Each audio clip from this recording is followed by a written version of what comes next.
Buenos días a todos, les damos la bienvenida. Vamos a dar unos breves minutos para esperar a que más personas se conecten. Muchísimas gracias por la puntualidad.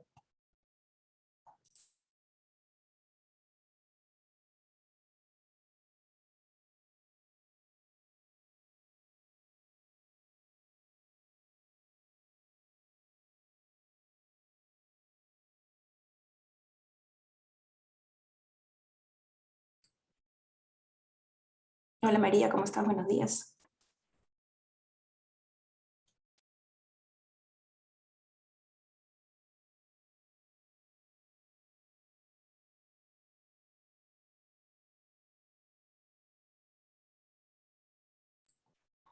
Verónica, qué gusto saludarte.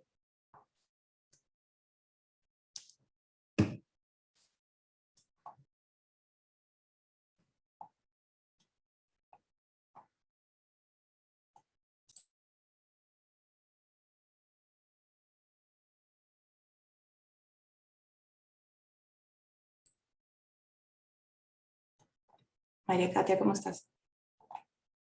Buenos días a todos los que están aquí ingresando. Vamos a dar unos breves minutos más para poder dar inicio a nuestro Marsh College. Muchísimas gracias por conectarse tempranito. Hola Claudia, ¿cómo estás?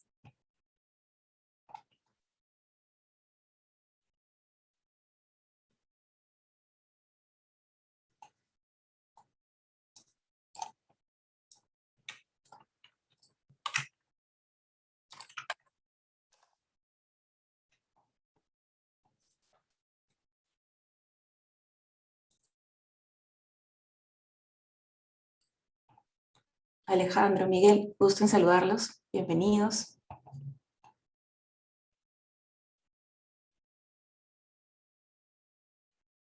Mientras damos un par de minutos más, seguimos recibiendo sus saludos por el chat. Hola Angélica, ¿cómo estás? Buenos días a todos, bienvenidos.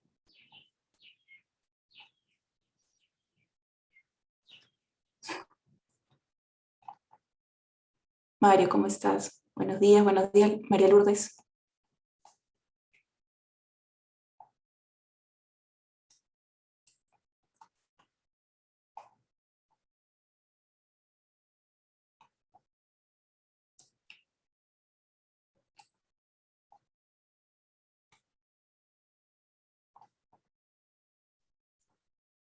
Buen día, Mario. ¿Qué tal? ¿Cómo están todos?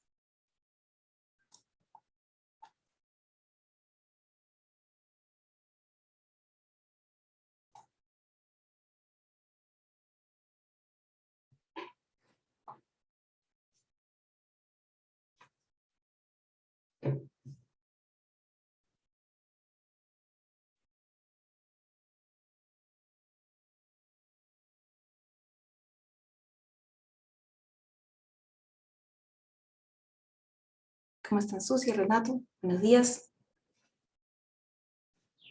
En breve vamos a estar empezando. Seguimos recibiendo sus saludos, Vale y yo, a través del chat. Muchísimas gracias por manifestarse. Nos encanta leerlos.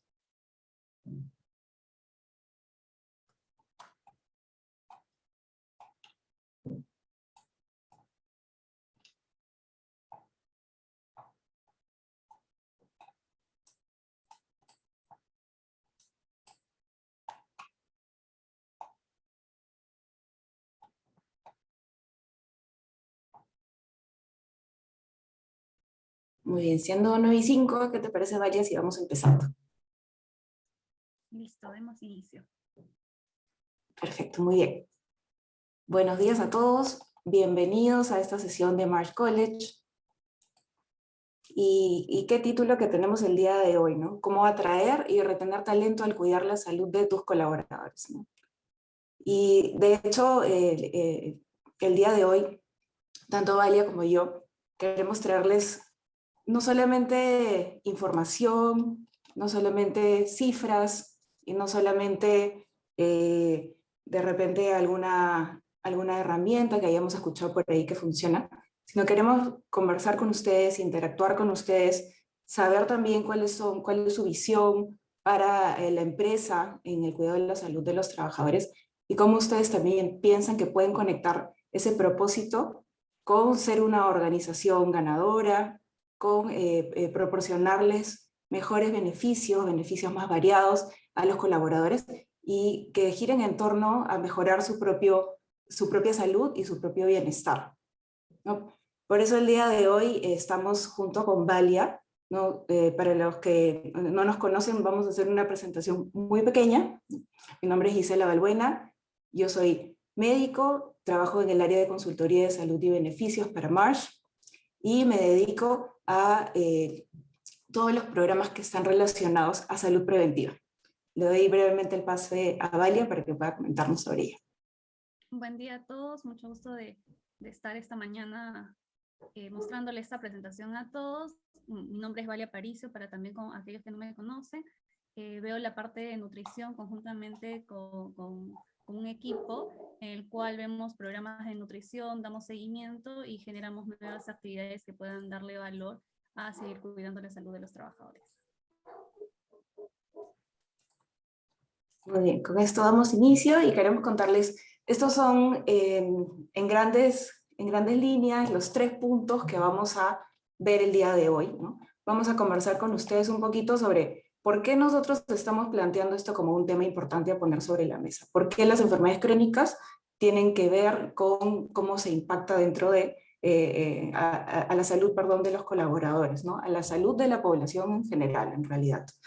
También vamos a conversar con ustedes sobre cómo puedes utilizar el cuidado de la salud para lograr propósitos dentro de la organización, para que la organización sea más atractiva, para que la organización proporcione los mejores beneficios posibles a su fuerza laboral.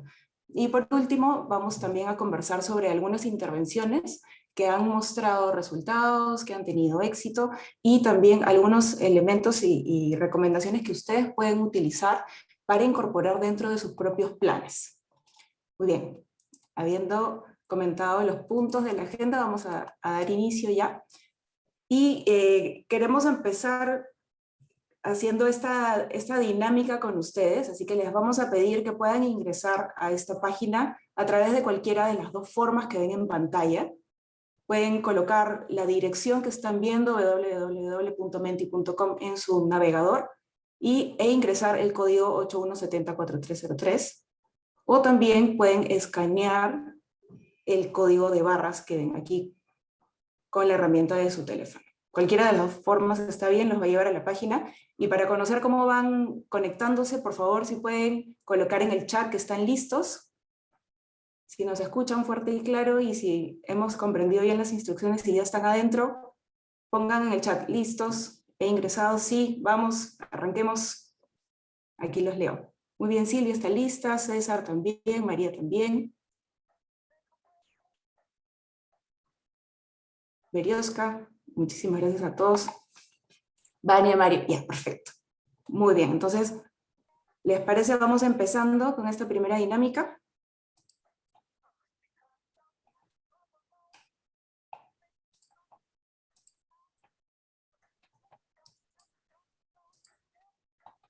Listo. Entonces, lo primero que vamos a hacer es hacerles una pregunta a ustedes. Y no es una pregunta para saber cuánto conocimiento tienen, no es una pregunta que tenga necesariamente una respuesta correcta. Así que, adelante con la pregunta. Muy bien, veo que ya han estado votando. Perfecto. Muy bien, entonces, ¿qué creen ustedes que representa la cifra 340.000? Y por ahí tenemos algunas opciones, ¿no? Puede ser el precio de un vuelo charter a Europa, ¿no? $340.000. Puede ser el promedio de iPhones que se vendieron por día en 2012. Seguramente muchos están googleando, no. Hagámoslo más sencillo. Vayan de frente a lo que su corazón les dice. ¿Cuántas hectáreas del Parque Nacional Huascarán, no? ¿Serán 340.000 hectáreas? O el precio del seguro vehicular de los delanteros del Real Madrid y Barcelona. Ahí la gente que le gusta el fútbol comenzó a votar primerito ahí al toque, ¿no? Muy bien, por ahí va ganando las hectáreas del Parque Nacional Huascarán, 50%. Todos estamos viendo los resultados en línea para ver cómo van votando. Perfecto, esperamos más respuestas.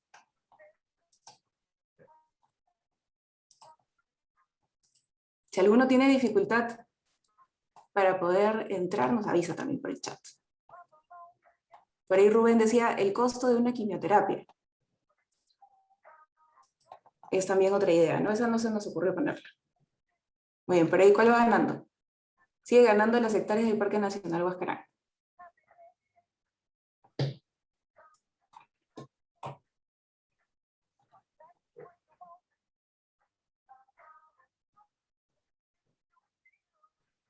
Muy bien, perfecto. Entonces, hasta ahí con las votaciones que tenemos al momento. En realidad, la respuesta correcta son todas las que ven en pantalla. 340.000 es exactamente cada una de estas opciones. Es el precio del vuelo charter a Europa. Esto era por si acaso de Argentina a Europa. El promedio de iPhones vendidos por día en 2012, las hectáreas del Parque Nacional Huascarán y el costo del seguro vehicular de los delanteros del Real Madrid y del Barça. Así que todos tenían la razón. Muchísimas gracias por sus votaciones. Pero ¿por qué queremos generar un poco de recordación con ese número? Vamos a regresar a nuestra presentación. ¿Me confirman si ven la presentación? A ver, los leo en el chat.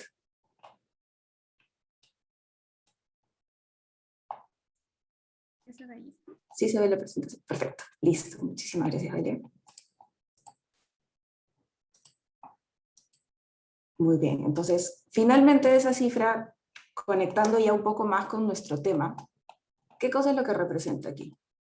340.000 también, y es una cifra que ya se convirtió en algo no tan simpático, pero es el número de muertes que se ocasionaron por diabetes en la región América, ¿no? Y esto fue reportado por la OPS en su informe de 2019, pero en realidad recoge la data de 2016. ¿Por qué es importante hacerlo notar, ¿no? No será muy agradable, ¿no? Pero en realidad sí tenemos que reconocer el impacto que tiene esta condición sobre nuestra población, ¿no? En la región Américas estamos hablando a este reporte entran alrededor de 33 países de las 35 regiones que pertenecen, o de los 35 estados que pertenecen, y que además no solamente la diabetes ocasiona este tipo de problemas, sino si sumamos todas las enfermedades crónicas no transmisibles, ¿no? Llámese las crónicas respiratorias, llámese cáncer, llámese las enfermedades cardiovasculares, que es una de las más numerosas, tenemos alrededor de 5.5 millones de muertes en la región América en este mismo periodo. Entonces, fíjense la dimensión de ese número, ¿no? Y por eso es que la OPS también y la Organización Mundial de la Salud nos proponen objetivos que son bastante ambiciosos, ¿no? Por ejemplo, para 2025 se ha planteado que haya 0% de aumento en diabetes y en obesidad, ¿no?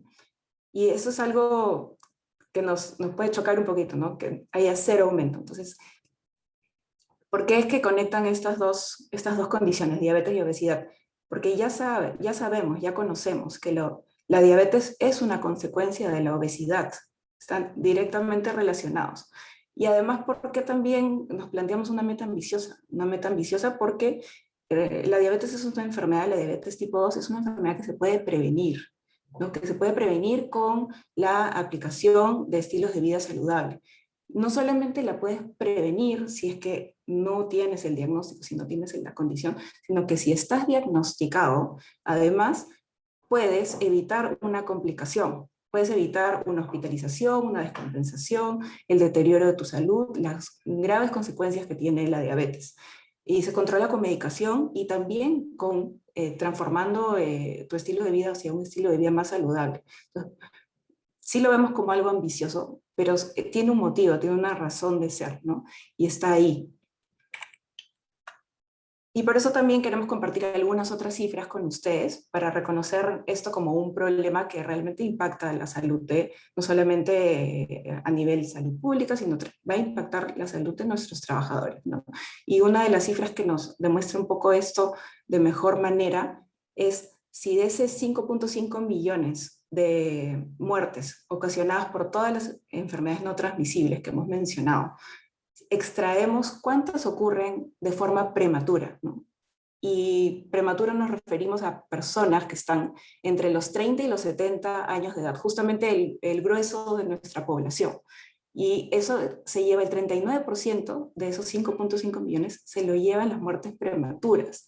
No son 2.2 millones de vidas perdidas de forma prematura a causa de estas enfermedades, ¿no? Y pensamos, bueno, eso no es muy justo, sobre todo si sabemos que podemos hacer algo para impactarlo de forma positiva.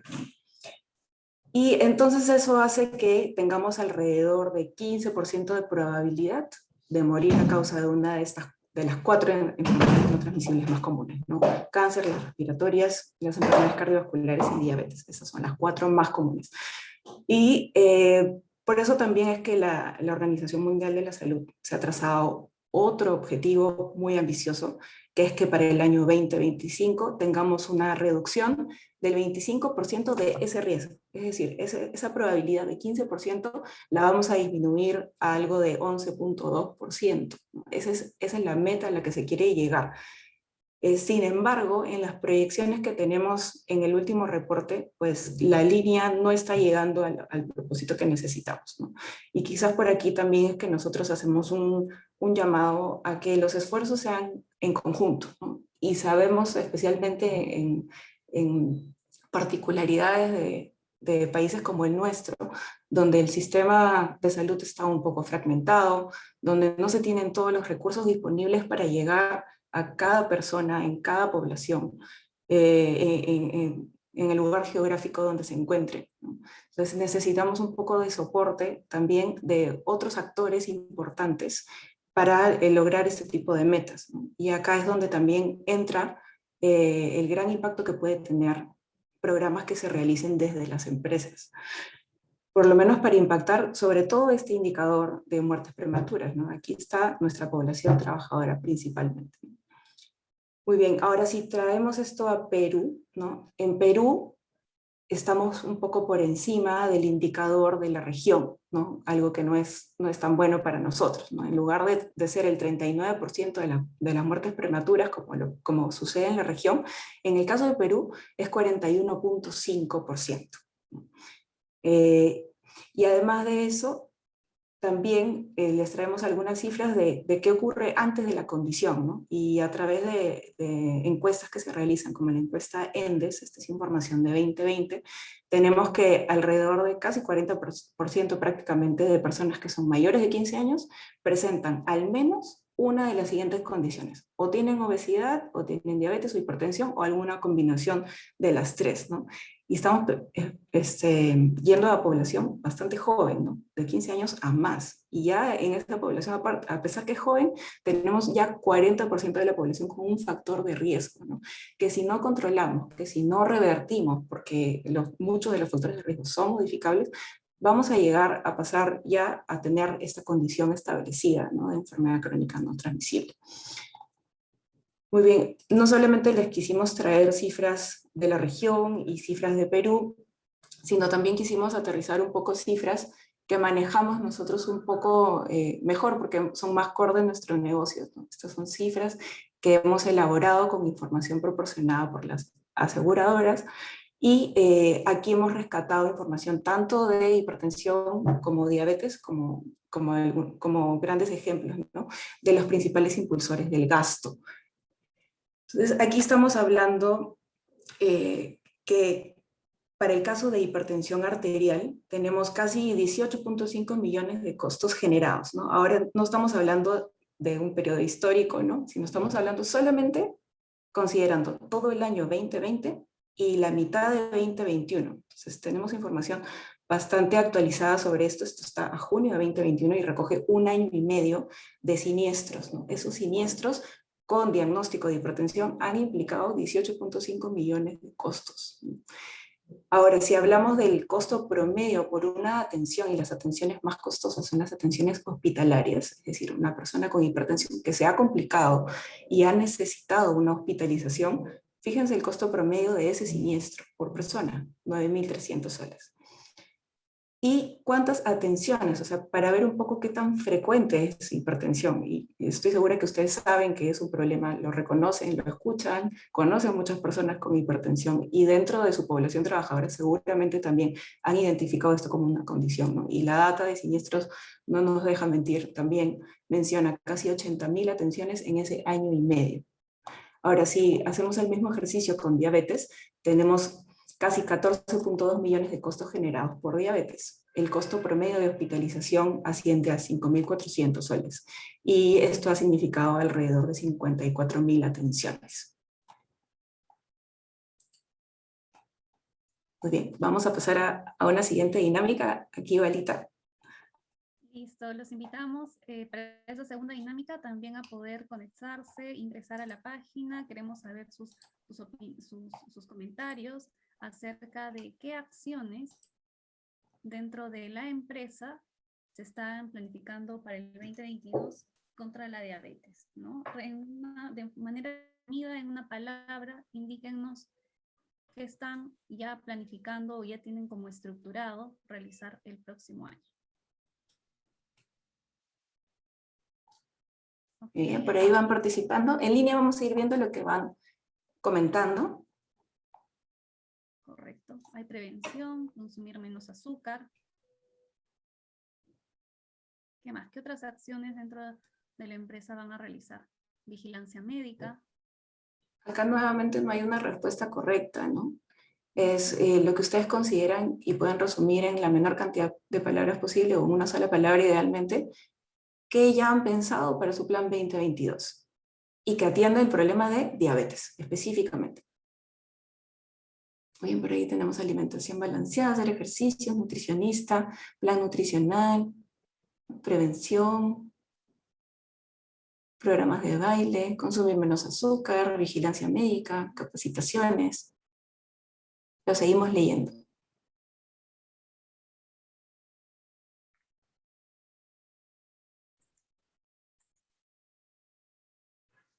Seguimiento y control.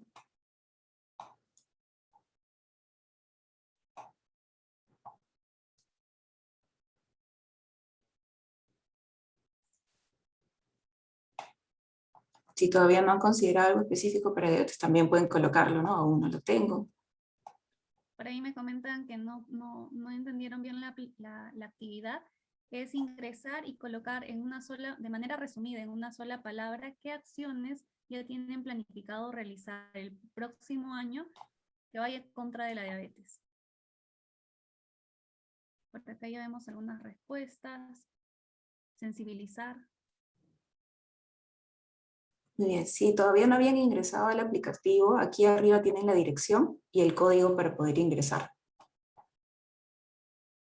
Correcto, realizar ejercicio, por ahí veo que se están agregando.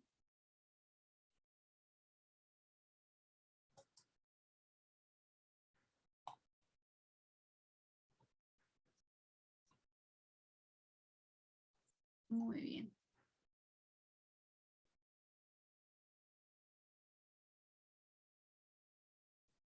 Listo, Pilar. Vamos a hablar un poquito más fuerte para que todos nos puedan escuchar. Por ahí se repite la palabra prevención.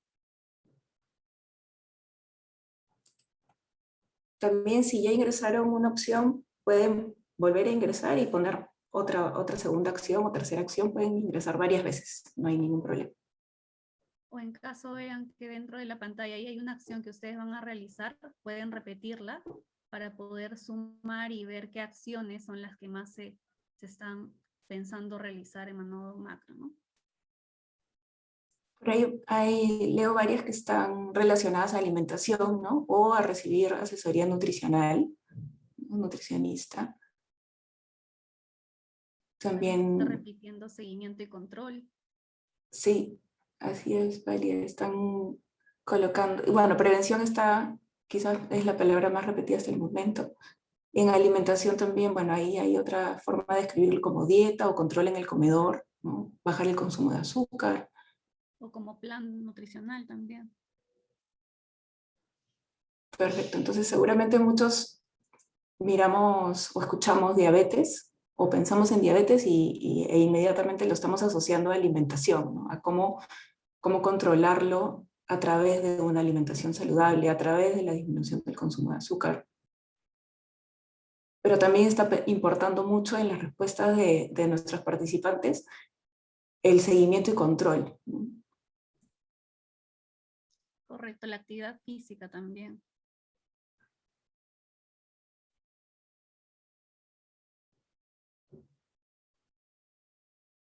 Un tema de capacitación, sensibilización, también se está repitiendo tal vez de diferente manera al momento de colocar, pero tiene el mismo objetivo, ¿no? Así es. Y también nos alegra mucho que se esté repitiendo el tema de los ejercicios, porque sí escuchamos en la primera parte que mencionábamos que justamente una de las consecuencias más importantes de la obesidad es la diabetes, que justamente es uno de los grandes pilares a atacar, ¿no? Muy bien, con esto creo que podemos regresar a la presentación. Muchísimas gracias por participar. Vamos a continuar.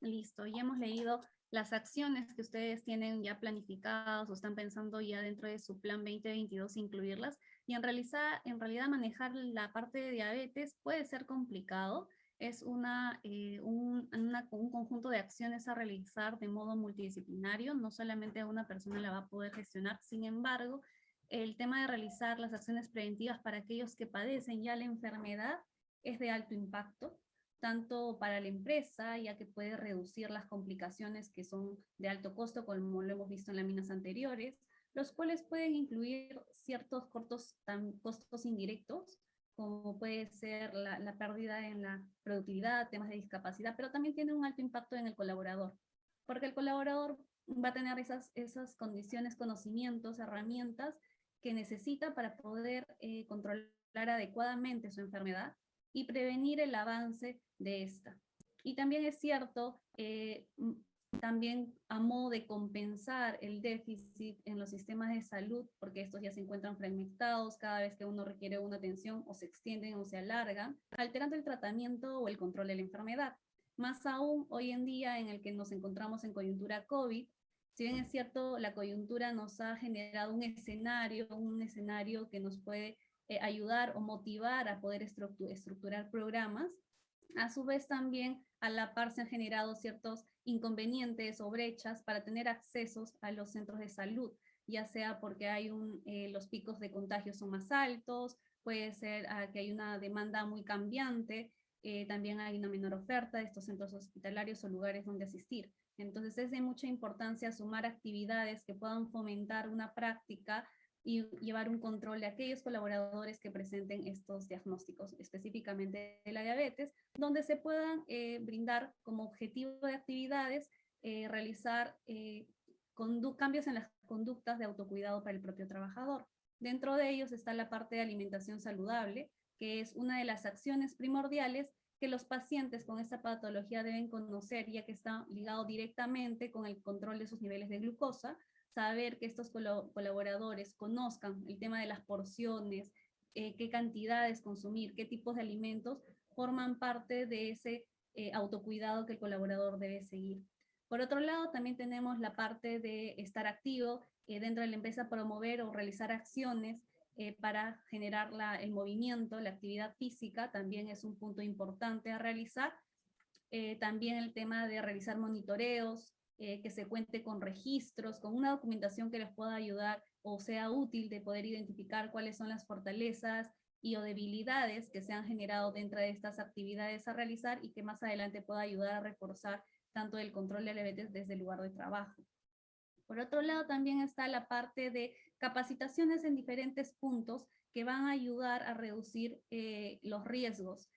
Capacitaciones en el tema de la importancia de tomar las medicaciones, en temas de resolución de problemas, cuáles son las técnicas de control de emociones, reducir el tema de los factores de riesgo que anteriormente lo han mencionado, que es de suma importancia, considerar aquellos que tengan no solamente tema de un antecedente familiar, sino también el tema del control de peso, el tema de hábitos saludables, el tema de no fumar, Y un tema fundamental que es la parte de la resiliencia, ¿no? Que también hoy en día por la coyuntura tenemos esta capacidad de poder adaptarnos a las situaciones adversas y poder captar mayor información para el cuidado de nuestra propia salud y tener cambios positivos.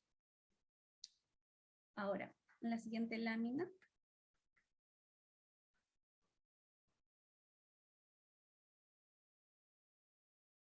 Y estás en mute. Gracias, Valia, sí, estaba en mute. Efectivamente, venía hablando. También los estaba leyendo en el chat, les comentaba.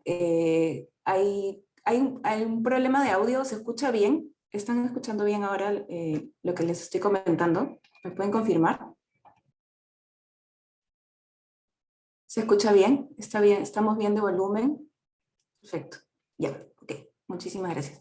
Muy bien. También estaba leyendo cuando estábamos seguramente en la dinámica, algunas intervenciones, ¿no? Nos comentaban cómo incentivar al personal, realizar un programa para que se haga un hábito en su vida, ¿no? Qué importante esta parte de formar comportamientos o transformar comportamientos, ¿no? Por ahí también nos comentaban la revisión de los menús en las unidades mineras con alternativas saludables, ¿no? Las mineras, de hecho, representan un reto importante, pero también tienen una gran ventaja que es una población cautiva en un tiempo determinado. Entonces, las acciones es más fácil que no se nos escapen porque no hay tanto este espacio extra laboral, ¿no? Por lo menos cuando están en las jornadas de trabajo, ¿no? De acuerdo a su régimen. Por ahí también comentaban otras intervenciones, reducir los carbohidratos. Claro, eso hablando específicamente de, podría ser para, sí, para diabetes y para la reducción del peso, ¿no? Así que muchísimas gracias por ir colocando las opciones o las ideas que tienen en el chat. Los vemos muy activos. Muy bien, vamos Valia también nos está leyendo para mejorar el volumen de su audio en la medida de lo posible. Muy bien, entonces veníamos hablando de diabetes, ¿no? Y ahora vamos a tomar como ejemplo otra condición crónica no transmisible que es la hipertensión. Entonces, acá queremos virar un poco de la forma quizás tradicional y ver de qué forma nosotros podemos agregar valor a nuestros colaboradores, aquellos colaboradores que requieren un cuidado, porque ya están camino a o ya tienen diagnosticada una condición. Entonces, si miramos, por ejemplo, a la hipertensión como una condición, acá la intención que tenemos nosotros es quizás transformar la forma en la que diseñamos tradicionalmente los programas y pensar en que la condición debería requerir un manejo integral, ¿no? Un manejo multidisciplinario, como estaba diciendo Valia. Y es que lo que suele ocurrir es que el sistema, ¿no? Y el sistema de atención médica me refiero, está diseñado de tal manera que está enfocado en una condición. O sea, si uno va a la clínica o está en busca de una atención, uno no va a ir diciendo tengo esta condición o tengo este síntoma, sino de frente vas al especialista, ¿no? El sistema está diseñado para que uno vaya al especialista o al médico, y en todo caso el médico sea el que te derive al médico especialista, ¿no? Y incluso desde el flujo de la atención que tiene un paciente con cierto diagnóstico, que de repente ya lo tiene constituido o no, todo está diseñado para que esa atención sea a través de la atención médica especializada. Sin embargo, lo que vemos en el camino es que una condición requiere no solamente de esa especialidad médica, una condición requiere de un manejo interdisciplinario, y no solamente que sea esa palabra inter es muy importante, porque no solamente es que sean varias especialidades o varios profesionales de la salud que van a darle soporte a esta persona con esta condición, sino que se necesita una atención integrada. Es decir, el médico tiene que estar alineado con el nutricionista, tiene que estar alineado con el psicólogo, tiene que estar alineado con el sistema de soporte que se le brinda a través de la familia, ¿no? La atención en realidad debería estar diseñada para que funcione de forma integral. Entonces, si por ejemplo cogemos a la hipertensión como un ejemplo, al hipertenso tenemos que controlarle el peso, sí, pero también, por ejemplo, tenemos que enseñarle a que se mida la presión arterial en casa, ¿no? en la medida de lo posible, si no es a la misma persona, pues a la persona que lo acompaña, a su cuidador, ¿no? O un familiar cercano que pueda darle ese soporte, para poder acercar el monitoreo. La idea es también virar un poco hacia este empoderamiento del paciente para que el paciente conozca lo mejor posible su condición, cómo controlarlo, qué factores de riesgo son los que tienen que disminuir. Pero si no tiene un equipo de profesionales que lo están orientando en ese sentido, que lo están educando constantemente, pues se hace un poco más difícil, ¿cierto? Además de ello, viendo a la hipertensión nuevamente como ejemplo, tenemos algunos controles de laboratorio que se necesitan hacer para saber si esta hipertensión ya está ocasionando algún otro tipo de daño que puede ser reconocible a través de pruebas de laboratorio, ¿no? Y otro factor muy importante que es el manejo del estrés, ¿no? Que justamente aquí entra la parte de la salud mental, el control emocional, ¿no? Y también el empoderamiento que tiene que tener el paciente para reconocer estas técnicas, aplicarlas, ¿no? En la medida de lo posible, mientras más cercano tenga la intervención y parta de la propia persona, pues lo podemos hacer más sostenible, más costo efectivo incluso. Y entonces, esta es la propuesta que de repente, o la mirada integral que deberíamos proporcionar cuando hablamos de estas condiciones aplicadas en el lugar de trabajo, ¿no? Y ver de qué forma no es una sola intervención o un solo aspecto, sino tenemos que trabajar de forma integrada, pensando en la condición.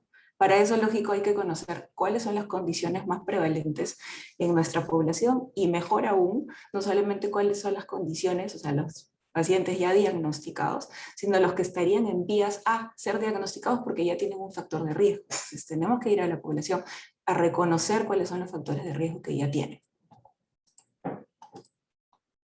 Muy bien. Y entonces en ese sentido, también es que nosotros queremos traerles información que pensamos que pueden utilizar para reconocer que este tipo de beneficios agregan valor a los colaboradores y que las tendencias en esta oferta de los planes de beneficios es que el empleador pueda demostrar su interés y su preocupación por justamente los colaboradores, ¿no? En el ámbito de la salud y del bienestar.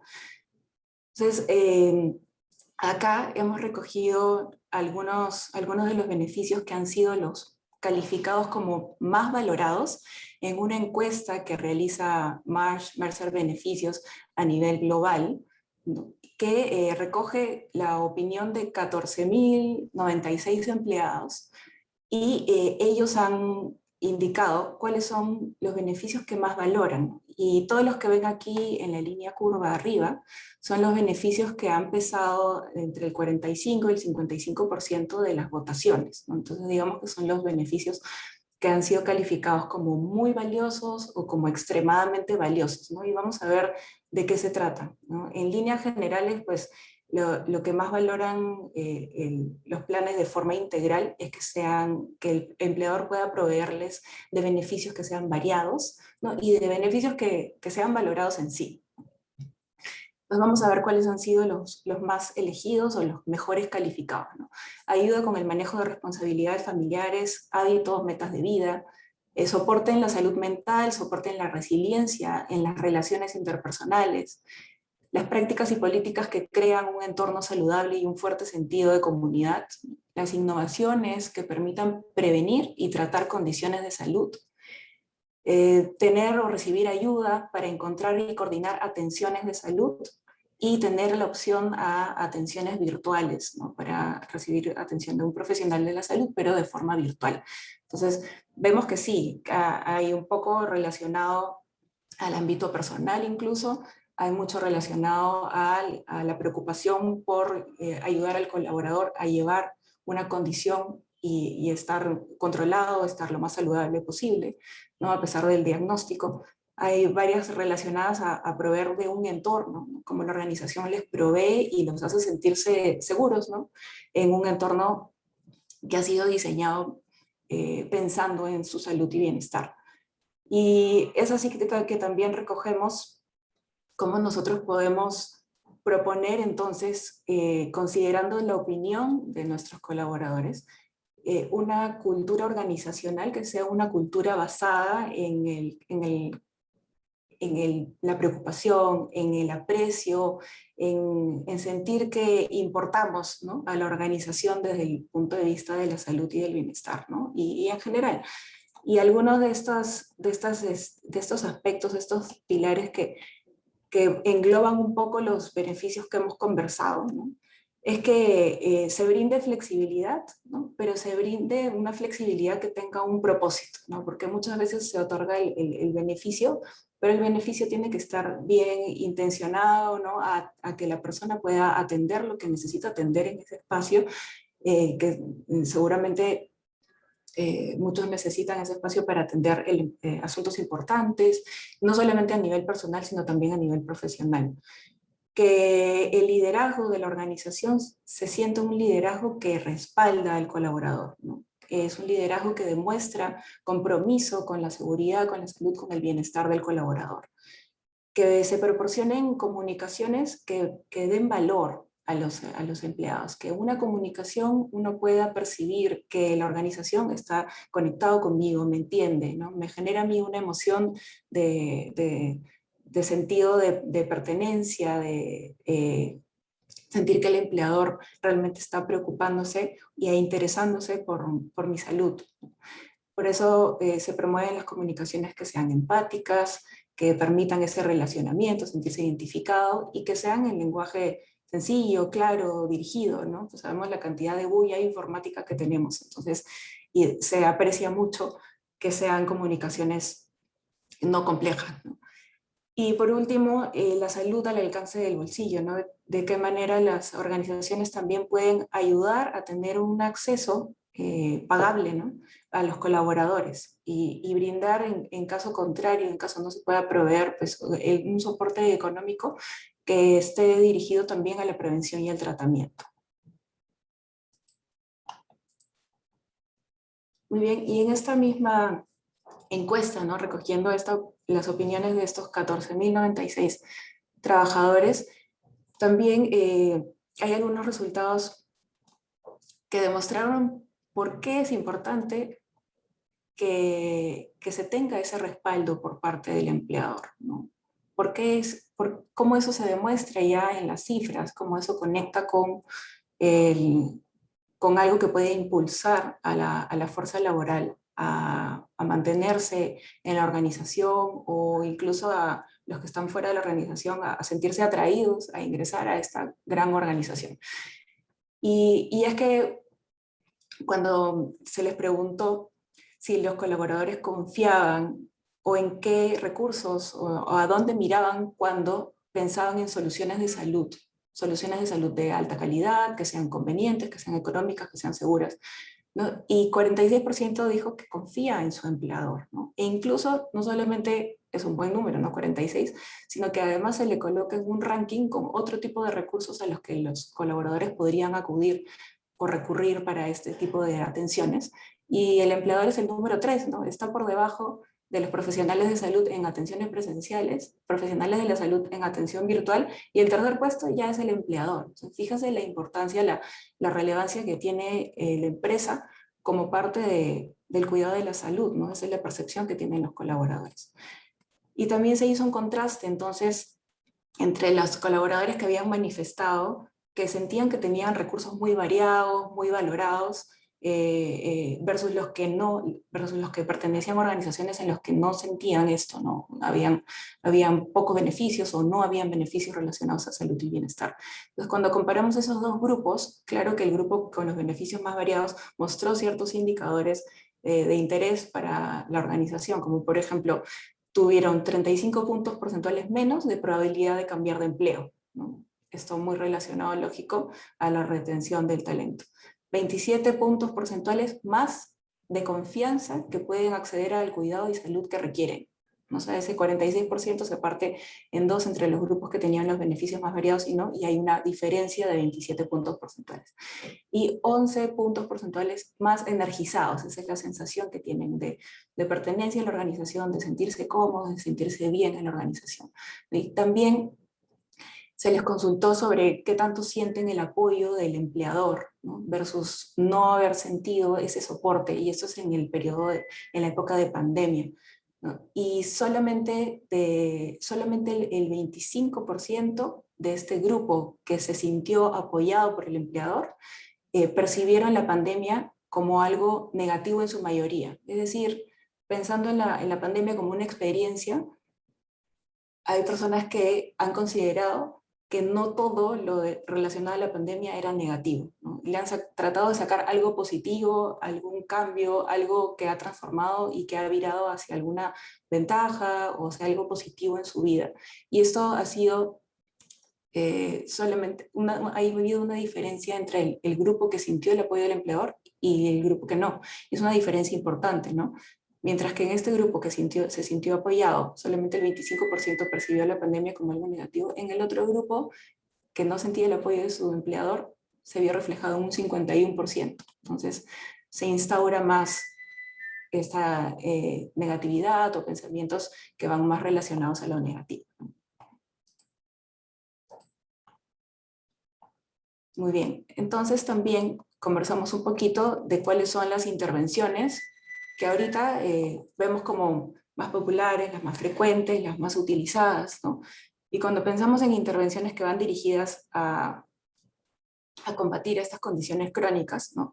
Pensamos en dos grandes tipos de recursos, ¿no? Los que provee el propio empleador, ¿no? Con sus propios recursos, o los que se proveen a través de recursos externos, ¿no? Y normalmente los de recursos externos, para aquellos que cuentan con los programas de las aseguradoras, como los planes EPS, los programas de las aseguradoras cuentan con programas de crónicos, donde se cubren algunas de las principales condiciones de salud. Normalmente estos programas de crónicos se derivan de una atención de salud, es decir, el programa abiertamente no va a ir a buscar a los colaboradores, sino es que si se detecta en el sistema alguna atención que ha arrojado un diagnóstico positivo para un paciente nuevo que antes no tenía el diagnóstico, probablemente la aseguradora va a contactar al colaborador e invitarlo a formar parte de su programa. Luego el beneficio considera también algunas restricciones, ¿no? Porque sabemos que en la complejidad de manejar hipertensión, diabetes, hay líneas de tratamiento y es posible que algunas de las líneas no cubran o no sean efectivas o eficaces contra la condición en particular de una persona. Y entonces no están cubiertos todos los posibles medicamentos que están dentro de esto, ¿no? Entonces, otra entidad que también aquí ofrece algún tipo de alternativa, aunque por pandemia sabemos que ya hay mucha menor oferta, es salud, ¿no? Salud trabaja acorde jurisdicción, es decir, podría ser que en alguna jurisdicción haya algún tipo de impulso, iniciativa promovida por el equipo local, pero luego esto no se replica o no está necesariamente en todas las jurisdicciones. La identificación de los factores de riesgo de inicial y control, eso es lo que hace salud, ¿no? Y de acuerdo a lo que nosotros conocemos en las últimas iniciativas que han tenido, se ha apuntado a síndrome metabólico, ¿no? Que tiene algunos factores de riesgo como circunferencia abdominal, el índice de masa corporal, ¿no?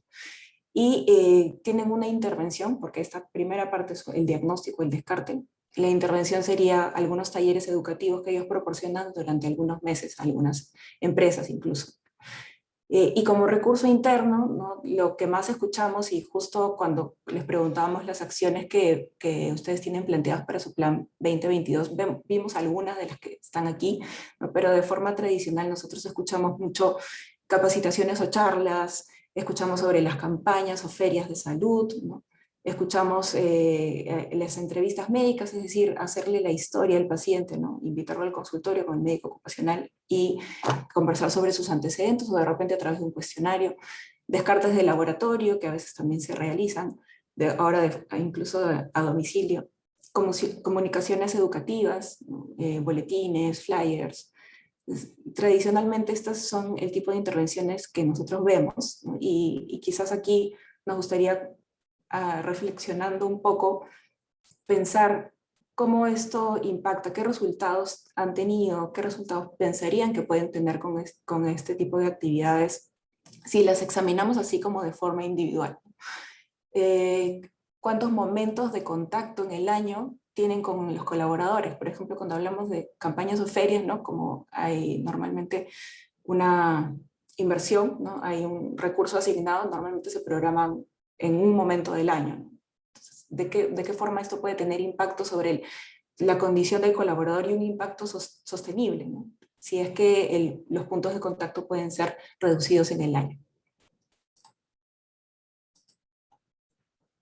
Muy bien, y tomando eso en consideración, también quisimos traerles algunos ejemplos de algunos programas preventivos que se han diseñado tomando varios elementos e integrados para lograr propósitos en estas condiciones, ¿no? Y ese estudio que les traemos es un estudio realizado en Estados Unidos, donde una empresa instauró un programa preventivo de diabetes, ¿no? Y el programa fue de larga duración, ¿no? Acá tenemos resultados que se han medido hasta 2 años y dentro de estos 2 años los resultados fueron positivos. Hasta 6 meses incluso después ya se comenzaron a ver cambios positivos, mejoras, no normalización, pero sí mejoras en el índice de masa corporal, en la circunferencia abdominal, en el test de tolerancia oral a la glucosa, en la insulina en ayuna, la resistencia al ejercicio aeróbico, ¿no? La capacidad de resistencia aeróbica que uno tiene al ejercicio. Y ya 2 años después, más de la mitad obtuvieron valores normales en la prueba de tolerancia oral a la glucosa, ¿no? Lo cual nos hace pensar que sí podemos tener un impacto teniendo acciones periódicas y acciones dirigidas de repente a la meta que nos estamos trazando desde un inicio. Luego también les queremos mostrar el levantamiento de información que se pudo realizar de las actividades de ejecución de asesoría nutricional, cómo ha sido la evolución en un corte del año 2020 y 2021 hasta octubre de este año, donde acá se atendió a una población de 963 colaboradores que tenían en común una patología de diabetes y o hipertensión y que a su vez en muchos casos de esos había presencia de exceso de peso. Esta actividad se realizó de modo virtual. Listo, vamos a hablar un poco más alto. Esta actividad se realizó de modo virtual, donde se tenía contacto el colaborador con un nutricionista y se realizaba una asesoría donde se levantaba información de cuáles eran esos hábitos que el colaborador tenía en relación a la patología que tenía y también cuál era el objetivo principal, además del control de peso. Nosotros acá se trabajó con un tema, no solamente bajemos peso, bajemos indicadores de índice de masa corporal, sino también modifiquemos los hábitos. No solamente es un tema de poder identificar nutrición con peso, sino también ir más allá, que el colaborador que llegue a perder kilos tenga un control de peso a lo largo del tiempo y eso se va a lograr con un constante cambio en el hábito, en el cuánto consumo, qué consumo y si soy consciente al realizarlo. Es por eso que cuando hicimos este corte pudimos identificar a dos grupos. Aquel grupo que realizaba o asistió al nutricionista 2 visitas, tuvo una pérdida de peso efectivamente, hubo un 41% que bajó kilos y de los cuales un 17%, que hablamos de 10 colaboradores, mejoró su diagnóstico de índice de masa corporal. Mientras que aquellos colaboradores que recibieron de 3 visitas a más tuvieron resultados más positivos, hubo una mayor pérdida de peso, estamos hablando del 61% de población que perdió de peso, en términos numéricos estamos hablando de alrededor de 498 colaboradores que perdieron peso, de los cuales 110 hicieron un cambio en el diagnóstico nutricional. Cuando hablamos cambio en el diagnóstico, hacemos referencia a que bajó un grado de indicador de índice de masa corporal. ¿Qué quiere decir? Aquel que presentaba obesidad grado 1 bajó a sobrepeso, o aquel que presentaba grado 2 de obesidad bajó a grado 1. También es bueno conocer que cuando uno hace un cambio de diagnóstico, por cada punto de índice de masa corporal, un colaborador tiene que bajar 6 kilos. Si uno que estuvo en un índice de masa corporal indicador superior, hablemos de 32 de índice de masa corporal de 34.9 y tiene que bajar a un índice de masa corporal de 29, este colaborador tiene que perder más de 18 kilos. Entonces, la pérdida de peso puede ser significativa, pero también va de la mano con cambiar los diagnósticos, porque esa es la forma como la podemos medir que va teniendo resultados positivos. Entonces, estos fueron los cambios en relación a cambios de peso. Pero a la par también se trabajó la par de evaluar qué tanta mejora o adherencia se tiene a los hábitos. Se trabajó con 2 hábitos por el tema del diagnóstico, el tema de las bebidas azucaradas, donde acá se revisó la información inicial, cuántos colaboradores realizaban el consumo de manera constante de 1 vez a la semana o más de 2 veces a la semana, y cuáles indicaban no consumir. Por ejemplo, aquellos colaboradores que tuvieron 2 visitas por nutricionista, había un 38% que indicaba que no consumía bebidas azucaradas, llámese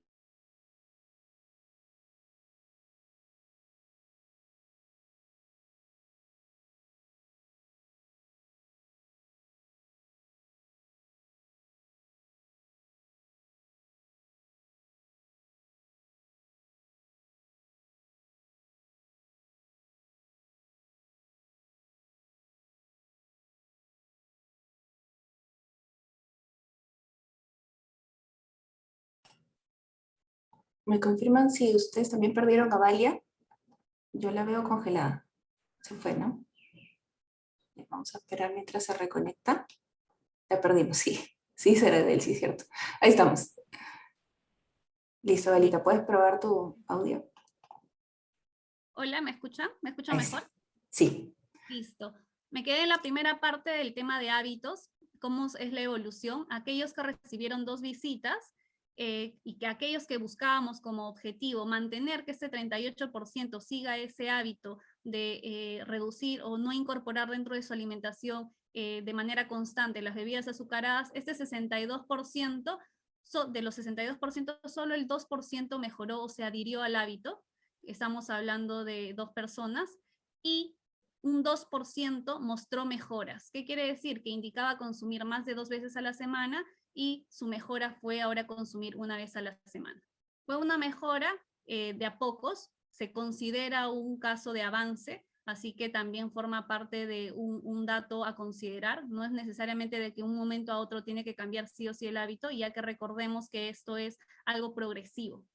Luego también tenemos un 53% que mantuvo ese hábito, no generó cambios cuando recibió 2 visitas al nutricionista, ¿no?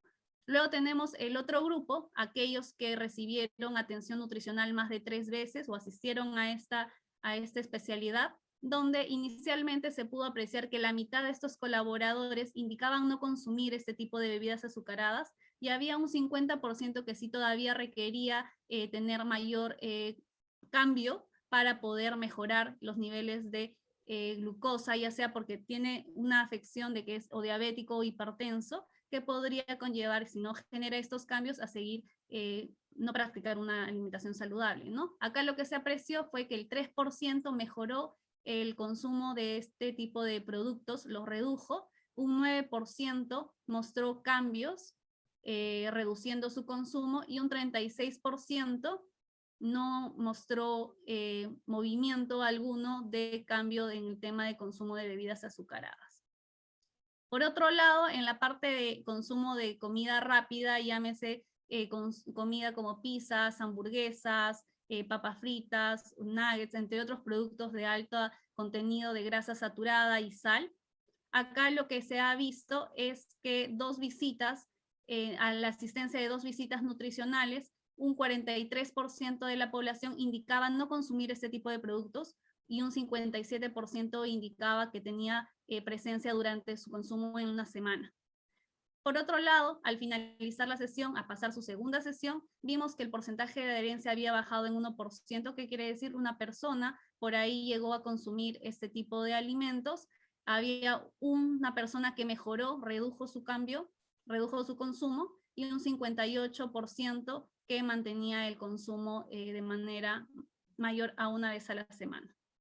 Aquellas personas que recibieron atención nutricional más de 3 visitas, acá lo que se pudo apreciar que inicialmente había un 39% que ya tenía adherida la parte de no incluir ese tipo de alimentación dentro de su esquema de alimentos, y un 61% que sí requería hacer cambios para ir mejorando de a poco y reducir su consumo de grasas saturadas y excesos de productos con sal. En su última atención, en su última evaluación, se pudo ver un cambio notorio. El 11% se adhirió a este hábito de reducir su consumo, evitar en temas de semanas, y 2% mejoró el consumo de este tipo de alimentos. No los retiró en su totalidad, pero sí redujo la cantidad, la frecuencia en la que consumía, y un 48% todavía mantiene esta constancia en su consumo, ¿no? Ahora, de todos estos hábitos es importante. ¿Por qué decidimos hacer un corte de 2 visitas? Porque muchas veces los pacientes creen que tan solo recibir una segunda atención y que les den un esquema de alimentación, con eso lo van a lograr. Sin embargo, dar un seguimiento al paciente es de mucha importancia. Muchas veces los invitamos a participar del programa, no los podemos obligar claramente, pero sí podemos fomentar una participación a través de una carta de compromiso o ir generando capacitaciones para fomentar o educación sobre estos temas que van a ayudar en pro del control de su enfermedad o reducir el riesgo a despertar. Si bien es cierto, como mencionamos con anterioridad, el tema de factores de riesgo, aquellas personas que de por sí ya consumen con mayor frecuencia las bebidas azucaradas o hacen un mayor consumo de comida rápida, o hay un también complemento con otros hábitos, con el tema de sedentarismo, con el tema del déficit de consumo de frutas y verduras, con el tema de la comida procesada, también son puntos que no favorecen a poder tener mejores resultados. Entonces, como marco general, acá dentro de este corte que se está visionando, es que las acciones de nutrición podrían funcionar si es que los colaboradores tienen un seguimiento continuo, ¿no? Más fechas con mayor frecuencia para poder tener mejores resultados.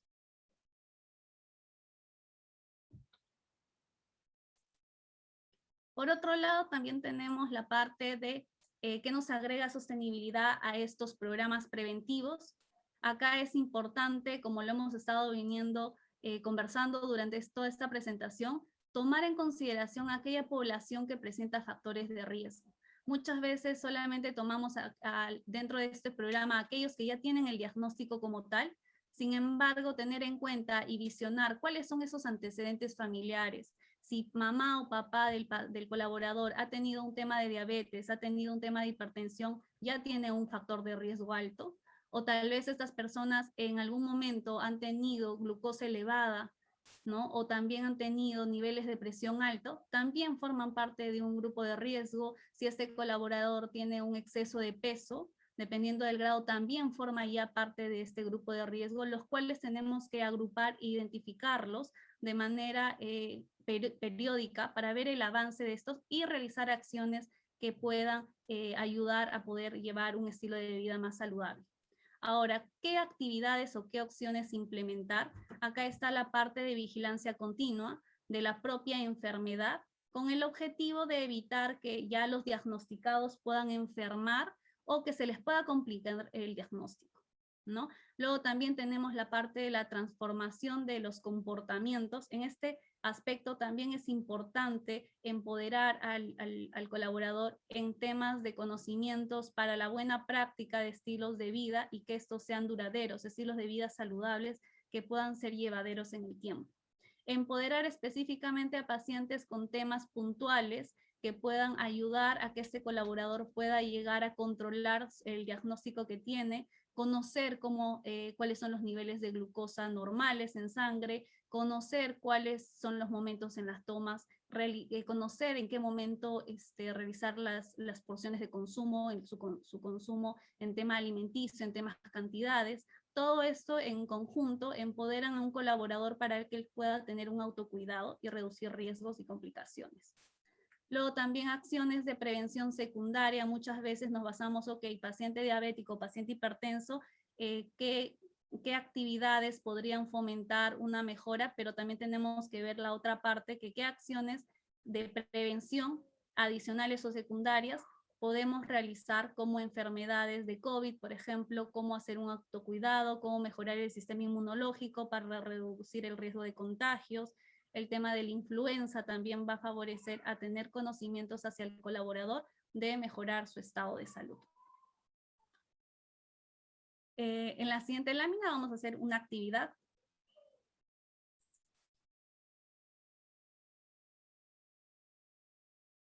donde acá los invitamos a poder marcar según sus prioridades. ¿Cuáles son estas prioridades que ustedes tienen? ¿Cuál es la visión que tienen sobre el cuidado de la salud? Pueden señalar hasta 3 prioridades.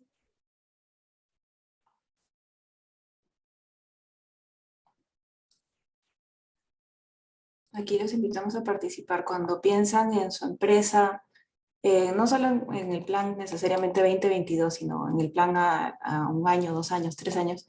¿Cuál es la visión que tienen? ¿Qué les gustaría incorporar que de repente ya han considerado como parte de sus objetivos?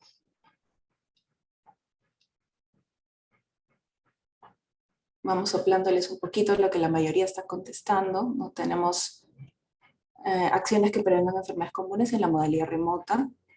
Tenemos realizar campañas de descarte de enfermedades comunes. Por ahí también seguimiento multidisciplinario con médicos, nutricionistas, psicólogos a personas con enfermedades crónicas.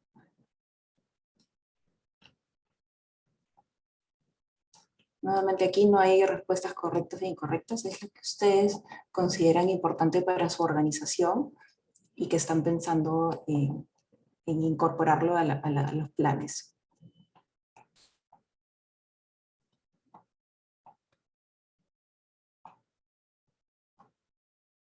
Vamos a tratar de llegar al 50% de votaciones para poder cerrarlo.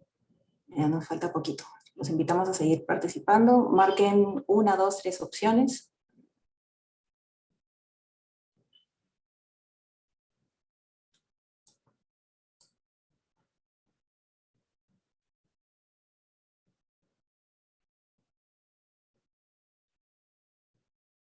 Damos 30 segundos más y la cerramos para mostrarles los resultados. Ya estamos casi llegando al 50%.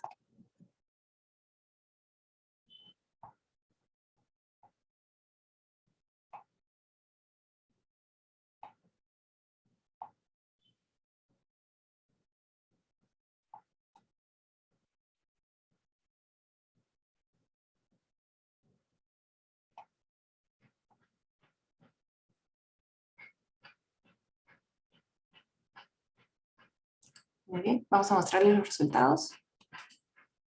Bien. Y esto es lo que nuestro querido foro está pensando como prioridades, ¿no? Justo lo que comentábamos. Acciones que prevengan desde la modalidad remota, ¿no? Todo un reto, ¿no? Pero me alegra mucho ver esta oportunidad considerada dentro de sus planes o que lo tengan como una visión. Realizar el seguimiento multidisciplinario también está empatado con la primera que hemos mencionado. Y en tercer puesto está realizar campañas de descarte de enfermedades comunes, ¿no? Perfecto, muchísimas gracias por compartir con nosotros. Y por último queremos dejarles algunas estrategias que nosotros consideramos indispensables para ya incorporarlas y poner en marcha nuestros programas. Cuando pensamos en los programas preventivos, una de las principales cosas que tenemos que hacer es sentarnos a planificar, ¿no? Y cuando nos sentamos a planificar, esa planificación va a ser para el propio programa, pero de esta manera este ejercicio también funciona para hacerlo con cada colaborador que tenga una condición crónica. Entonces, en ese momento de planificación es el momento ideal para poder proveerle al colaborador de recursos y herramientas que le puedan facilitar llevar su condición de salud, ¿no? Hacer esos cambios que necesita hacer, alcanzarle ese cuidado de la salud, acercarlo al colaborador. Y diseñar también de forma individualizada a una persona con una condición crónica, le puedes diseñar una hoja de ruta, que es lo que tiene que hacer de aquí a 6 meses, de aquí a 1 año, qué cambios está esperando. Hay que generar una expectativa y una expectativa realista del cambio que puede lograr y cómo lo puede lograr. Ahora, algunos elementos fundamentales para poder incorporar en el trayecto de esta estrategia es trabajar junto con la familia, con el entorno del colaborador. A veces el entorno propio es el que no ayuda, ¿no? No ayuda el diseño del menú de la casa, no ayuda con mi compañero, con mi roomie, que no nos organizamos y comemos todo el día en la calle. También es importante considerar que las diferentes intervenciones que se tengan, las sesiones de conversación con los colaboradores, la historia clínica, las charlas o todo, son diferentes tipos de acciones, pero es importante que haya tanto acciones individuales, ¿no?, como grupales. No vas a tener el mismo contacto con el colaborador, no va a ser igual de participativo en una sesión grupal, que son buenas para generar ese sentido de comunidad, que me siento acompañado por otras personas que también están pasando por lo mismo que yo, y en ese sentido es muy positivo, pero no podemos dejar de lado una atención individual, donde el colaborador probablemente se abra un poco más y nos comente cuáles son sus dificultades, sus barreras, o lo que le está haciendo fácil cambiar, ¿no? Ese feedback es muy importante para darle esa sostenibilidad al programa. Luego también los invitamos a incorporar elementos de educación continua, ¿no? Y con ese propósito de empoderar al colaborador con información, que lo eduque, que sepa él llevar su condición, y que el resto son actores que están involucrados en esto, pero él toma las decisiones en conjunto, ¿no? Porque está informado, porque conoce. Muy bien. También los incentivos que se pueden proveer, ¿no? Hay diferentes incentivos, hay incentivos sin costo, incentivos con costo. Hay que ver qué es lo que puede la organización proveerles, cómo, qué hace sentido, qué conecta con su cultura organizacional, para poder llevarlos a tener esta retroalimentación positiva con cada esfuerzo que el colaborador tiene, ¿no? De tal manera que estamos motivados, que hay también diferentes puntos de contacto en el programa. Y otro muy importante, y que va en realidad casi al final, esto es un ciclo continuo en realidad, pero esto podría ir en lo que llamaríamos la parte final del proceso, pero es importante hacerlo en diferentes momentos de la ejecución del programa, es generar estos espacios de escucha, los espacios donde el colaborador puede manifestar qué ha percibido de la intervención, qué le pareció el programa, ¿no? Es importante. Parte del éxito del programa va a ser, si es que nosotros estamos pensando a largo plazo, vamos a tener que irlo adaptando. Y esas adaptaciones se realizan haciendo las mediciones de lo que ha funcionado y lo que no. Y parte de ello es la percepción, la sensación del propio colaborador que forma parte de ese programa, ¿no? Y todas las intervenciones que tengamos es importante que se registren, ¿no? Si nosotros estamos buscando resultados, todo lo que llamamos ejecución tiene que tener una forma de medirse, una forma de comprobarse, una forma de llevarse en el tiempo, y una forma de demostrar resultados o no, ¿no? Y no desanimarnos si es que el resultado todavía no es el esperado, ¿no? Como estuvo mostrando Valia en el programa que manejamos con algunos de nuestros clientes. Uno quisiera ver indicadores de cambio más rápido, pero no siempre va a pasar, y eso no debe desanimarnos, ¿no? Pero la única forma de poder llevarlo en el tiempo es tener un registro adecuado de la información. Muy bien. Por último, nos hemos pasado un poco del tiempo, así que vamos a lanzar nuestra encuesta. Nos encantaría escuchar qué opinan sobre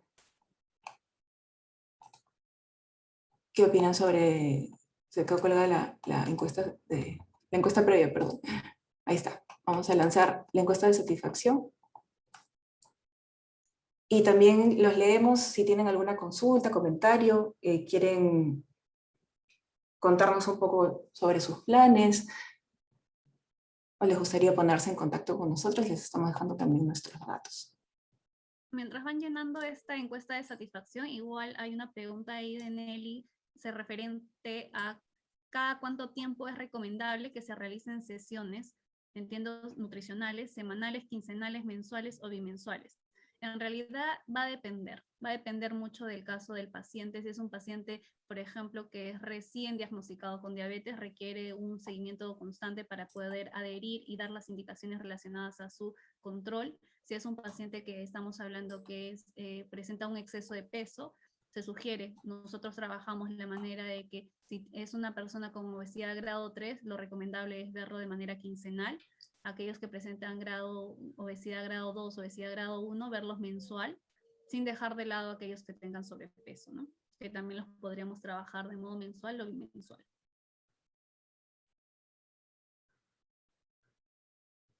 Igual para aquellos que tengan preguntas, nos pueden estar escribiendo acá por el chat o por la cajilla de preguntas también.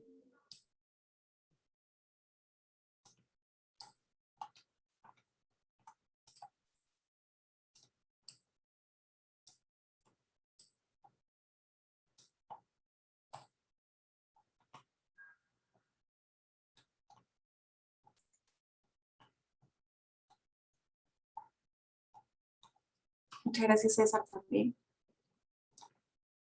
Gracias, Nelly, Anielo.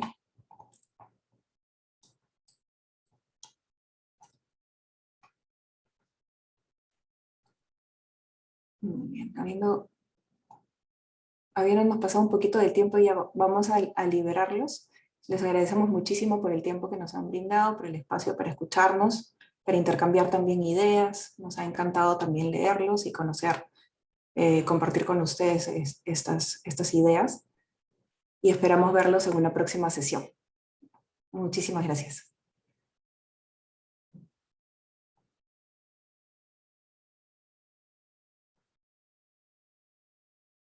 Gracias a todos por su participación.